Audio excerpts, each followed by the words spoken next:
Hey, are we live? Yep, I think so. Okay, just doing quick check that the stream is live on X. Wow, can you just confirm for both, for all our accounts?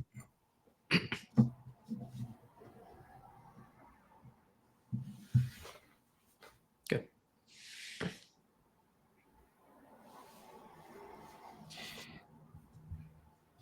Hey, Chris, welcome to this session where I guess we're starting off with a few live streaming challenges, but we'll get through them as we go through the chat. That's good to meet you. Great to be here. Yeah, likewise. Where are you right now, Chris? I'm in Singapore, and it's just over a quarter past 9 right now in the evening, in the night. Oh, nice. Yeah, I'm in the UK, so it's kind of early afternoon here. All right. Nice and Okay. sunny. So yeah. So Chris, can you go first maybe and talk a little bit about Summerfi, and then I'll dig into Aarnâ. Yeah, absolutely. So yeah, welcome, obviously, to the thing, and yeah, it's good to be here. So Summerfi is a second generation yield aggregation protocol. Basically, it's the lazy summer protocol. We have lazy vaults, as we call them. They are effectively offer the best risk adjusted yield in DeFi. They use AI agents to continuously rebalance the deposited assets into the highest performing blue chip protocols on there, with all of the risk managed by an independent risk manager, which in our case is Block Analytica for now at the moment. And yeah, so we've just crossed 100 million TVL in the last few days, which is really awesome. It's been live just over 3 months, and yeah, but Summerfi itself has been around since 2021. In fact, before that, when it was within the Maker Foundation. So we actually came from the Maker. A number of us in the team came from Maker, including myself. And when the Maker Foundation dissolved in 21, Oasis.app at the time kind of split out into its own app, its own products, and then rebranded to Summerfi 2 years ago now. And yeah, kind of haven't looked back since. We were just a DeFi aggregation front end until we launched the Lazy Summer protocol in February this year. All right, cool. And when you say Maker, as in MakerDAO? Yes, correct. Yeah. So we're part of like kind of the early Maker team when it was like the original DAI stablecoin and the single collateral DAI kind of Maker vaults and so on, when it was just ETH, and then obviously throughout launching kind of multi-collateral DAI in November 2019, and then yeah, kind of watching that grow, the launch of Savings DAI and so on, and things like that. So yeah, like so Oasis.app was the original front end for accessing the multi-collateral DAI system really for depositing things like ETH and so on, and borrowing DAI against it. Okay, all right, cool. That's pretty cool, and part of it is very much in sync with what we do at Aarnâ as well. Aarnâ is an advanced DeFi asset management platform. So we bring deep learning framework and tokenization together to create a protocol for creating crypto structured products, and all of this is abstracted away from the user, and essentially users access multiple ATV or Aarnâ tokenized vaults for different strategies and to manage their entire digital assets life cycle. So currently we have 2 sets of structured products live on Ethereum.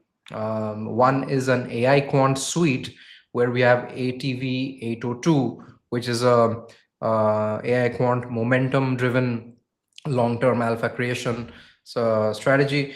The other one is ATV 808, which complements 802, and that's for asymmetric alpha, where it takes positions for a longer term on highly dislocated tokens, which have been featuring a lot in 802. So one momentum, one sort of longer term dislocated tokens, which work together to create longer term alpha for alpha discovery for users, and risk managed framework. So this is one set. The other set is really one-click DeFi yield structured product. So I think that's where sort of the yield aggregation that you guys are doing.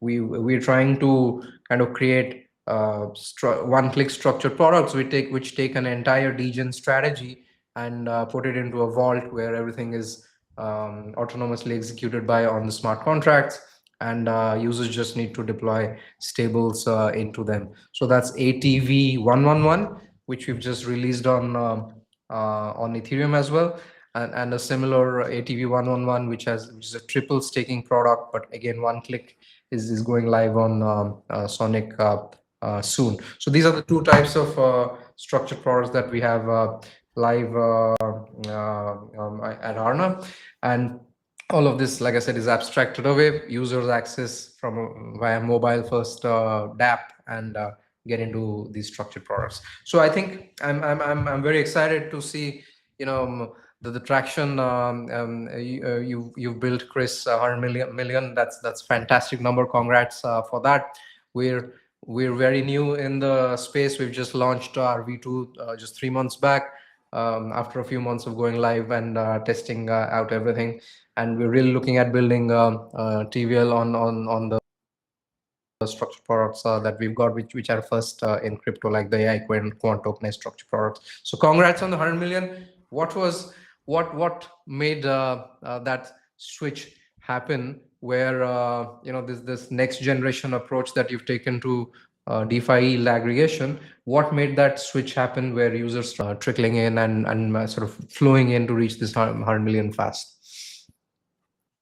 Yeah. So we obviously had a huge amount of like a large group of users already. We've got what is now the Pro app, which has about 2.5 billion managed through it at the moment. But that is just it's a DeFi front end, kind of advanced UX products for sophisticated DeFi users, and so on, really. So we already had a lot of kind of brand equity within the market, a lot of trust. We're known by a lot of people for what we did.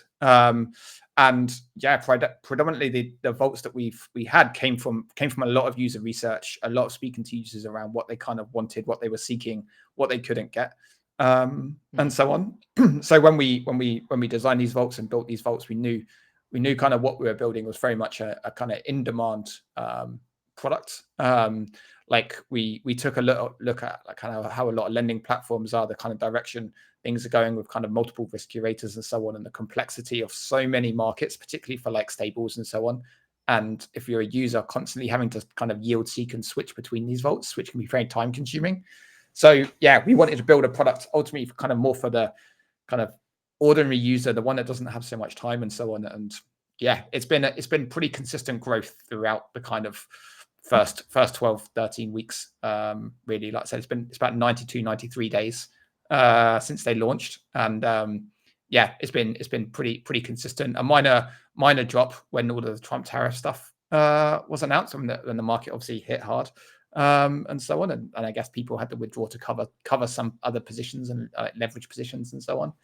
But yeah, I mean, I don't think there's anything necessarily that is caused like kind of standout kind of like deposit growth or anything like that. We've deployed a number of new vaults since launching. We've supported new networks such as Sonic. So at the moment we are Ethereum, Base, Arbitrum, and Sonic as the main networks. Most of the deposits are still on Ethereum, which is kind of to be expected.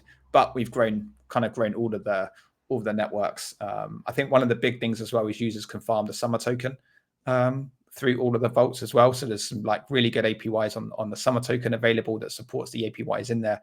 But the vaults themselves do what they say on the tin. They are the best risk adjusted yields in the market. So as a user, it's a set and forget strategy. You deposit.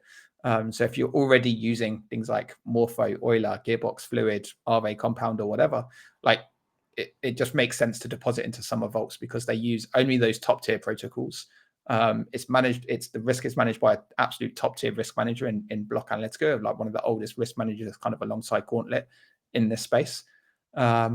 And to go with kind of everything else that we've built over the time is just a kind of very trusted brand. But yeah, for those users looking for the best risk risk adjusted yields from the top tier DeFi protocols. So you're not going to seek like 20, 30, 40% yields on stables or ETH or anything like that, because we don't have those sorts of kind of risk categories and stuff available. This is kind of safe, sustainable, long-term yield without you having to switch, manage, or even keep a spreadsheet ultimately. And I think that's the reason for the kind of very, very consistent growth that we've seen from launch, like I said, in the last 3 months all the way through to now, and hopefully kind of more growth beyond that.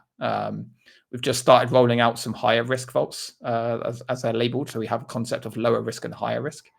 And it's these higher risk vaults as well that I think are going to be more appealing to kind of DeFi natives and so on, because it's taking advantage of things like yield loop strategies in the ETH ones and so on, and some slightly kind of like higher risk caps basically as well, to capture that a little bit more yield on some protocols that offer higher yield on there.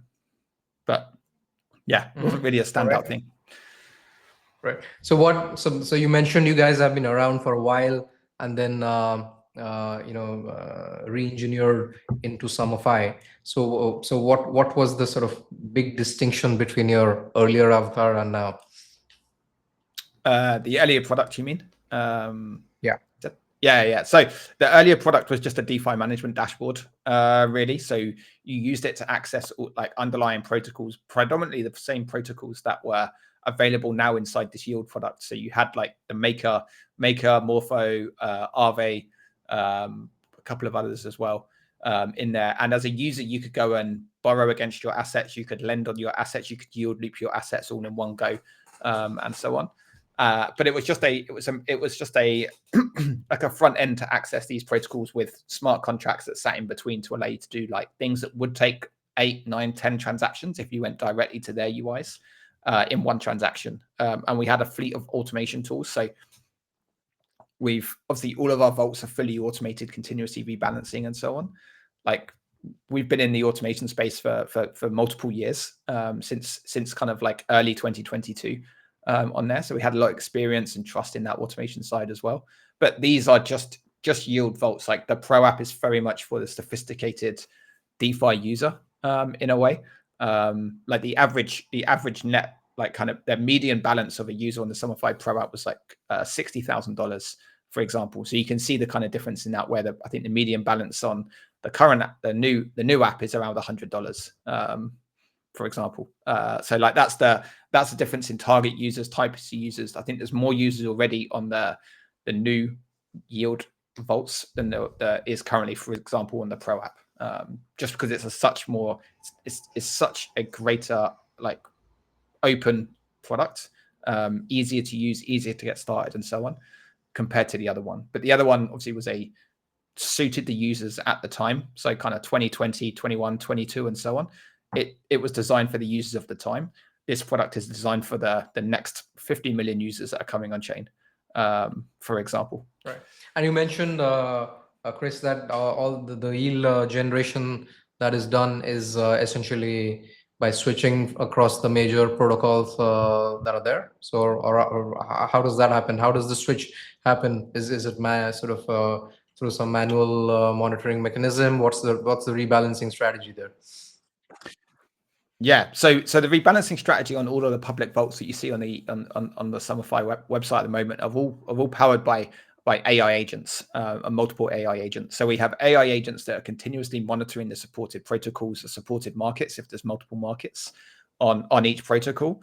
And the AI agents, effectively how they work is we actually have five individual AI agents that are all plugged into a multi-sig, and at least 3 out of the 5 AI agents have to propose the same rebalancing strategy in order to execute the rebalance on the thing. They're all effectively set in yield-seeking mode effectively at the moment, so they are all trying to move money into the highest yielding protocols on there. They have to take into account the kind of like the APY impact if you're moving from and to a protocol and so on. But critically, there's also caps on each protocol as well, set by the independent risk manager on there. So that risk manager sets two key variables, which is an absolute cap. So if, for example, on a USDC vault, one of the markets might have an absolute cap of 7 million, but it might also, for example, have a maximum cap of 33% of the vault's TVL. So the kind of dynamic cap may only be 5 million for example. So the keepers can only move up to those caps. But again, if we're not careful, if we just set it to move all the money from one to another as well, we would end up in this kind of like yield swinging kind of phase in a way, right? Where you suddenly, maybe you move from one that's offering 5% to one that's moving 7%, but moving all the yield from like A to B or 5 to 7 suddenly drops the one that was 7 down to maybe 4% and actually pushes the one that was 5 up to 8%. And then obviously the keepers would then throw it back, and you would end up just kind of in this to and fro if we're not careful. So that the AI agents actually try and take into account how much capacity is in each one. And in some cases, it does just about the rates between the two. But again, offering users the best rates available at all times, up to the risk caps, and so on. Right. Okay. No, that's very exciting. And is there an so how does the sum come into play? So is there a staking program as well for the vaults? Yeah. So the Summerfi token is a non-transferable token at the moment. So the transferability can be enabled from the 1st of July by the community, but the Summer token is the governance token for the entire Lazy Summer protocol. So the protocol itself is entirely decentralized. It's entirely governed by the Summer token. As Summer token holders, if you can delegate your token. If you're delegating your token, you can then stake your token as well for yield. I think that's around 20% at the moment on top of that. And then yeah, like that token and the Summer token holders, yeah, those delegates, they're in charge of onboarding and offboarding markets, for example. But what's really nice about the system is the risk manager has the ultimate say over whether deposits can be deposited into a protocol. So even if Summer governance votes to onboard some sort of meme trading DEX, for example, that's offering 50% APY, the risk manager may never set the deposit cap greater than 0.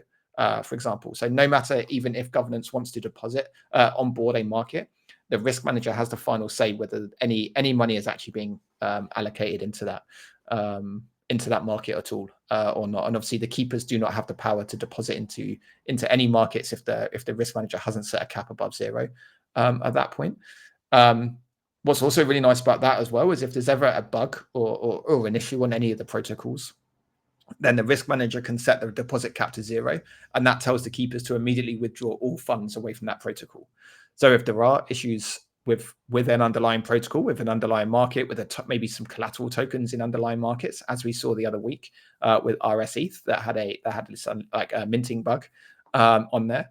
The risk manager actually went and set all of the risk caps to markets that had RSETH backing collateral to 0, which I think caused all of the funds to be withdrawn from those markets immediately. Whereas, fortunately, nothing happened, right? Like there was the minting bug wasn't exploited or anything like that. It was fixed within a few hours and everything was proven great. But if something would have happened, there's a very high likelihood that the risk manager, because it's their job, they have monitoring tools and so on, they may find out information before it's necessarily publicly available, finds out about that stuff. They can save effectively the money in there. Whereas if you are managing your money manually, you probably won't know until it's too late. And so on, and may have already made a loss. So it's just another benefit on there as well. Right. Okay. No, that's very, very interesting. So what the approach we've taken is to reward our the early deployers of capital into the ATV vaults via our time lock and staking program. So all the early deployers of capital into the depositors into the vaults have the option to time lock or stake their ATV tokens for different periods of time, and depending upon the structured product, they get an additional on top APY, which Aarnâ pays out at its seed round valuation. So essentially, all the depositors have access to the Aarnâ token at exactly the same seed round valuation as is, and we've earmarked 2 to 10% supply to be distributed to early deployers of capital, and that will be in phases. So obviously, whoever comes in the earliest and locks it in for the longest period of time has the highest APY in return, and the highest number of Aarnâ tokens will accrue to these depositors. So that's how we're doing it at Aarnâ protocol. The token is not yet live. but we have a shadow token called the ASRT, or the Aarnâ Staking and Rewards Token. The ASRT token is what is being released, and users will be able to switch that for the Aarnâ token once our TGE happens, which is scheduled for October. So that's how we're looking at it. Nice. Okay. No, I know it's we touched upon AI and AI agents, Chris, and though we've been at Aarnâ, we've been working on it for over 2 years to bring this whole deep learning framework, which is sort of trained on multiple features like blockchain transactions, technical indicators, social sentiment, and then we've developed an Alpha 37 model, which has the ability to predict top assets in a risk managed framework. Similarly, you guys are using an agentic framework, very interestingly, which actually looks at switching capital between different protocols for aggregating yield.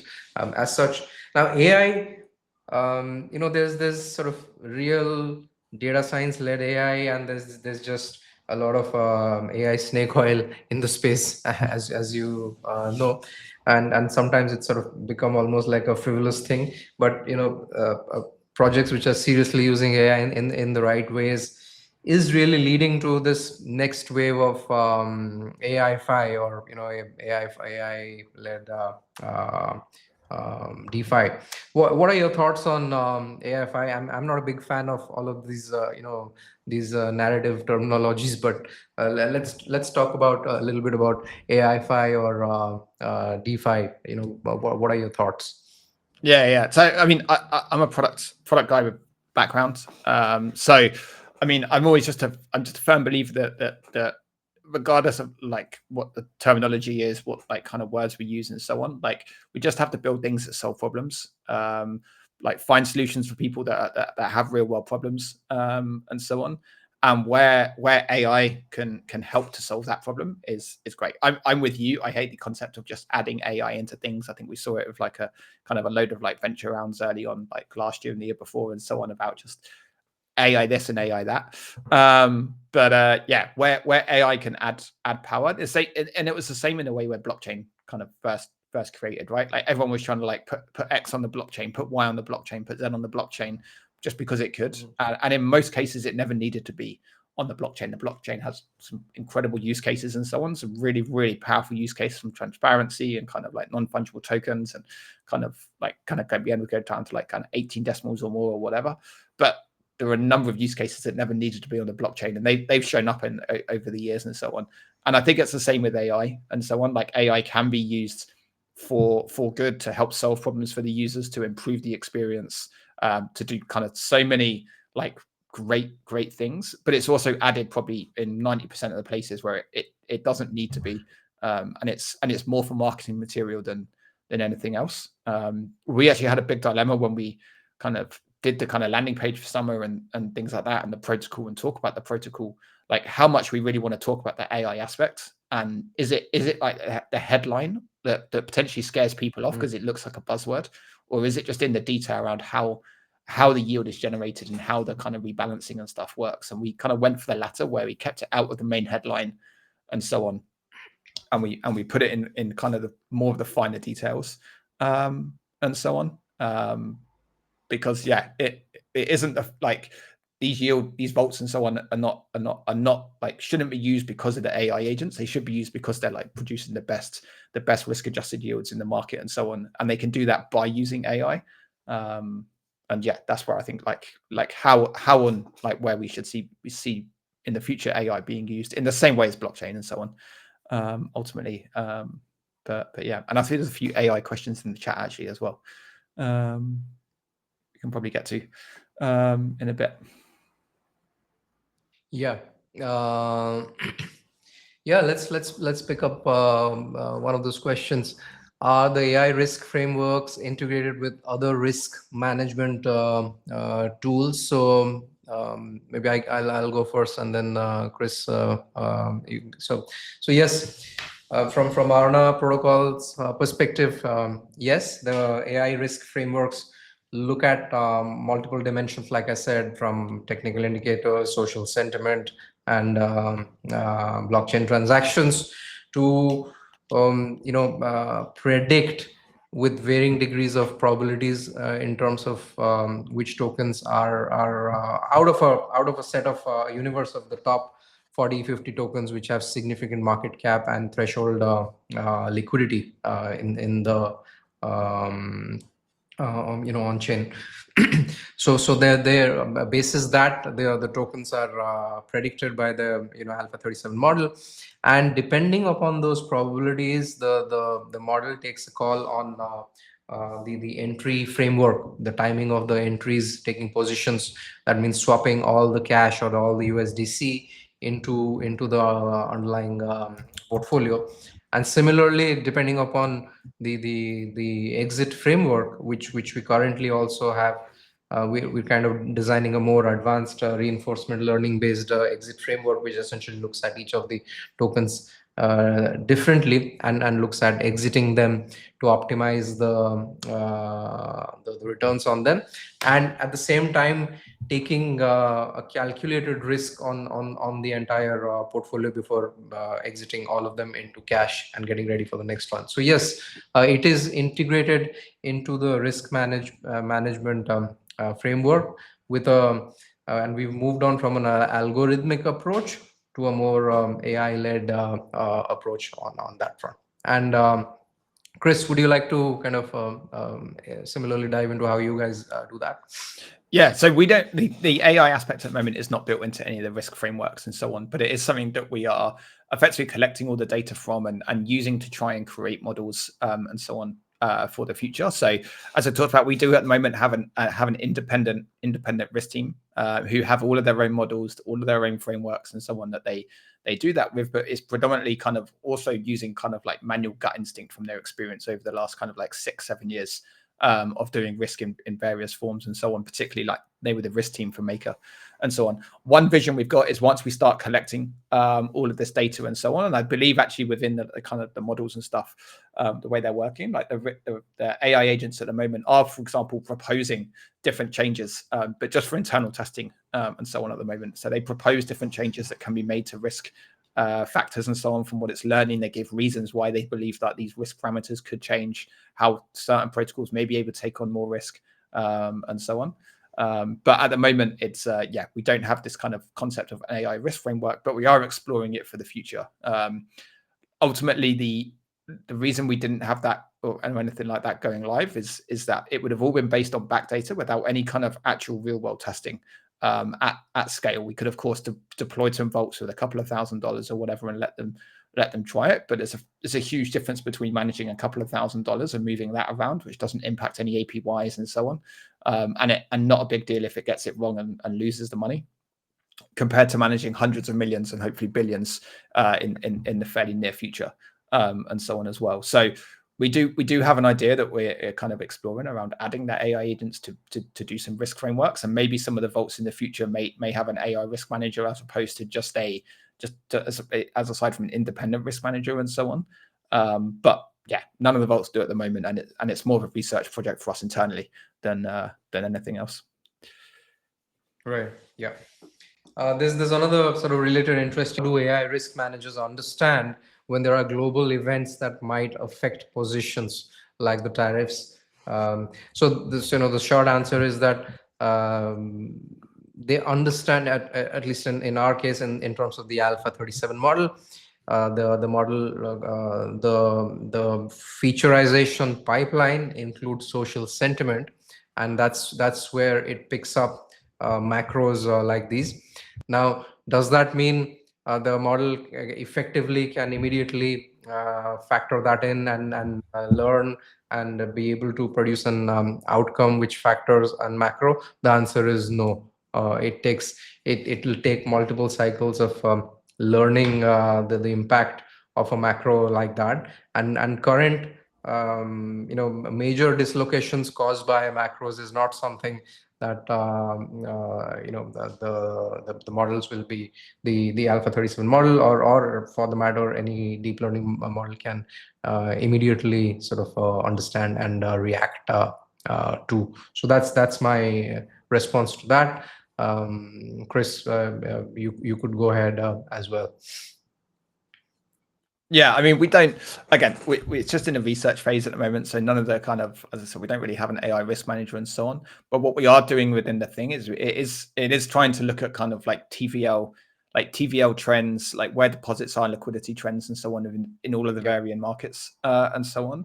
Looking at the kind of like values and like the kind of flows of the underlying collateral and the collateral backing it, and so on, and also the smart contract behavior, both on the lending markets, the liquidity markets, and also the collateral tokens there as well, because sometimes it's the first sign will be on the backing collateral if something is going to happen within particularly like lending markets and so on.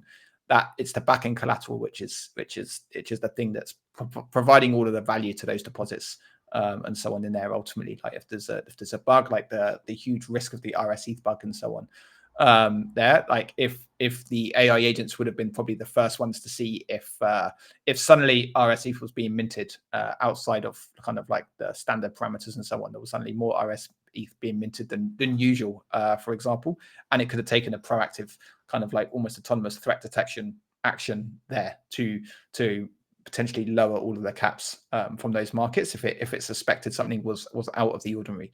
Of course, there's always going to be times when it may detect things like that. Maybe they just sign a deal with a huge like institution or something that wants to mint a ton of like token backing it and so on. But it's always better to be safe than sorry in that case, because soon as that kind of minted like token suddenly like that's been fraudulently minted ultimately gets stuck on a lending market and so on, then the yields are going to drop away potentially until there's a ton of bad debt and so on. So yeah, like I think when things like the tariffs happened, we started to see pretty crazy like price action. We started to see kind of like big movements in the yield markets and so on. And at that point, things could have happened. None of our vaults are exposed, for example. Like we don't mix kind of like volatile assets and stable assets together. So in reality, all we saw was the lending yields kind of initially jump when people were very quickly kind of like repaying vaults or kind of or taking money out of lending markets in particular to repay maybe positions elsewhere. And then obviously over the next few days, obviously the yields then drop quite quickly as well, where ultimately the price of the collateral had then gone down. Lots of people have closed positions and so on. So it can kind of price that in, but again, like the more it will learn and the more it will kind of understand those things, then the better it will be. But it will need time. Right. So Chris, sort of coming to the end of this, and we'll take one last. But before that, so what's your roadmap for 2025, and what's your outlook as well? Yeah. So I mean, we've got some more vaults coming. I know that's obviously one of the question on the chat there as well. So we've actually got a higher risk USDC vault coming. We'll go live next week. It actually went to a governance vote today. I believe we have more markets coming online as well. As we talk about, so particularly in some of the higher risk vaults, we've got some of the like kind of yield looping strategies and stuff. But one of the big ones for us today is this year really is cross-chain vaults. So at the moment, all of our vaults are, you still have to effectively choose a chain and deposit into a single chain. On there, from a user point of view, a UX point of view, obviously chain abstraction is one of the biggest targets to solve for like a much better crypto UX. We know so many different people now on so many different chains. Liquidity is heavily. So what we want to do there ultimately is like abstract away the concept of being able to deposit into chains, also then assets as well. So we'll just have, for example, a USD vault. Regardless of what chain you're on, it will then rebalance across all of the supported chains, all of the markets on those chains. And what that will mean, one, for the user, it's obviously a great UX for the user, but also it should provide liquidity where liquidity is needed most across all the markets we support on the various chains. So if a market is experiencing and borrowers are having to close positions because the borrow rate is shooting up and so on, that will mean the lending rate is also going higher there. So if we have these cross-chain vaults in the same kind of like USD tokens, we can very easily move money around and so on and deploy the liquidity where it's needed most, not just for the users to earn a better yield, but also for the borrowers on that side as well, and create and allow for more borrowing demand effectively, or borrowing supply in reality, for demand to come and use that borrower supply if they need it. But yeah, the cross-chain vaults are a big one for us building out that AI side of things as well on there. And we've also got SDK like kind of to enable all of these things, all of these vaults, all this yield, and so on, to be implemented and built into kind of like more traditional kind of Web2 fintech and so on. So that's kind of our big roadmap we've got towards the end of this year. Right. No, that's fantastic. That's fantastic. I echo the sentiment on the cross-chain vaults, and that's something especially for our AI quant products where liquidity on the 50 tokens that it works on is thin. It's somewhere where we can aggregate liquidity across chains is going to make these products much more robust. So that's something we're also working on as well. So and from our end, yes, we will be having multiple other vaults being launched. So some to augment the AI quant suite. So currently there are two structured products there, ATV 802 and ATV 808. We will be having another vault added there, which will complement the entire AI quant strategy as such. And early deployers of capital into ADV vaults will have the advantage of accessing the entire suite sort of preferentially. So that's and also having access to the ATV time lock and staking program, which gives rewards out in the Aarnâ tokens to Aarnâ tokens at the seed round valuation. We are also launching our one-click DeFi yield optimizer on Sonic, which takes a triple staking product and on USDC and aggregates 3 layers of yield on into that ATV 111 structured product on Sonic. That's going to be launched shortly. We already have ATV 111 live on Ethereum, which is a dual yield. So SDC yield where our contracts hunt for the best yields and optimize it, and the second layer of yield is generated from our time lock program. We have a fantastic sort of roadmap for ATV 111 as a yield bearing stable coin itself, and looking at an integration on a major protocol which will add on a dimension of a third layer of yield on that, almost like a prediction market, which will differentiate between the yield and the principal. So that's coming up as well. And we're also working on a new structured product which goes live on Arbitrum. Our Arbitrum contracts were just audited recently. Our Ethereum ones were, of course, audited multiple times before we went live. The Arbitrum structured product is going to be an AI managed index of top tokens. And it's for any user just looking at a complete access to an digital assets ecosystem via an index, but this index is rebalanced by AI on a monthly basis. So that's going live in the near future as well. So 3 currently live, and another 3-4 structured products are lined up over the next 4 to 8 weeks. So that's a short-term roadmap that we have. We're building towards our TG in October, and between now and then, the idea is to build substantial, solid, and longer-term TVL on the platform via these structured products. So that's where we are. We'd love to collaborate with you guys as well. Get Indeed.